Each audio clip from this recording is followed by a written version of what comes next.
Halo, Assalamualaikum warahmatullahi wabarakatuh.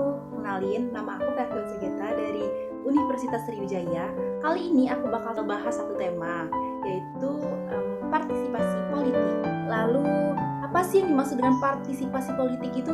Partisipasi politik adalah keterlibatan suatu warga negara dalam pengambilan keputusan yang dibuat oleh pemerintah dengan tujuan untuk mempengaruhi keputusan itu sendiri. Tujuan partisipasi politik yang pertama sebagai sarana warga negara untuk mempengaruhi proses pembuatan kebijakan yang mengatur pemerintahan. Karena kita ini negara demokrasi, jadi warga berhak untuk ikut serta dalam pemerintahan. Yang kedua, sebagai ekspresi eksistensi diri atau grup dalam perpolitikan. Sebagai contoh, seorang mahasiswa menunjukkan eksistensi dirinya dengan aktif dalam perpolitikan dengan melakukan demonstrasi jika terdapat penyalahgunaan kekuasaan dalam pemerintahan. Lalu yang ketiga, sebagai alat untuk mengontrol rakyat dan warga negara terutama di negara-negara yang pemerintahannya otoriter. Lalu yang terakhir, pembukaan lapangan pekerjaan. Pemilu yang diadakan 5 tahun sekali secara tidak langsung menciptakan lapangan pekerjaan, meskipun hanya bersifat sementara. Contohnya, panitia pengawasan pemilu. Oke, next ke piramida partisipasi politik.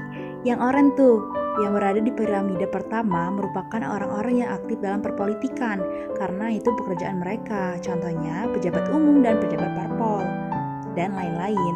Lalu yang berwarna biru di piramida sedang merupakan partisipasi yang biasanya adalah petugas kampanye, aktif dalam partai politik atau kelompok kepentingan. Lalu, yang berwarna merah merupakan pengamat atau penonton, merupakan kelompok yang hanya mengamati dan memberikan tanggapan, memberikan suara dalam pemilu, dan mendiskusikan masalah politik dalam perkembangannya. Contohnya diskusi politik antar mahasiswa. Warna hijau, politikal, yaitu orang-orang atau kelompok yang tidak mau terlibat sama sekali dalam perpolitikan. Bentuk dari Partisipasi politik yang pertama, ada yang namanya partisipasi secara konvensional atau secara wajar. Contohnya pemilihan presiden dan wakil presiden. Masyarakat yang memilih dalam pemilu merupakan suatu yang dapat dikatakan berpartisipasi dalam perpolitikan atau partisipasi politik. Lalu yang kedua, secara non-konvensional atau dilakukan secara tidak wajar.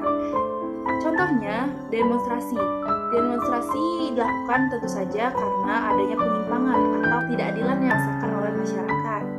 Contohnya yang dilakukan oleh para mahasiswa untuk menurunkan Presiden Soeharto yang telah menjabat selama 30 tahun.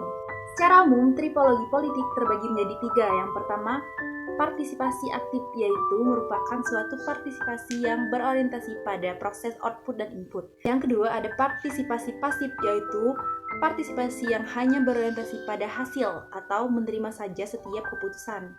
Lalu yang ketiga, ada yang namanya partisipasi golput atau suatu kelompok yang bersifat apatis yang menganggap sistem politik itu ada suatu penyimpangan atau kekeliruan. Mungkin sekian yang bisa aku sampaikan, kurang dan lebihnya aku minta maaf. Terus kalau aku ada kesalahan, kalian bisa koreksi aku. Akhir kata, wassalamualaikum warahmatullahi wabarakatuh. Bye-bye.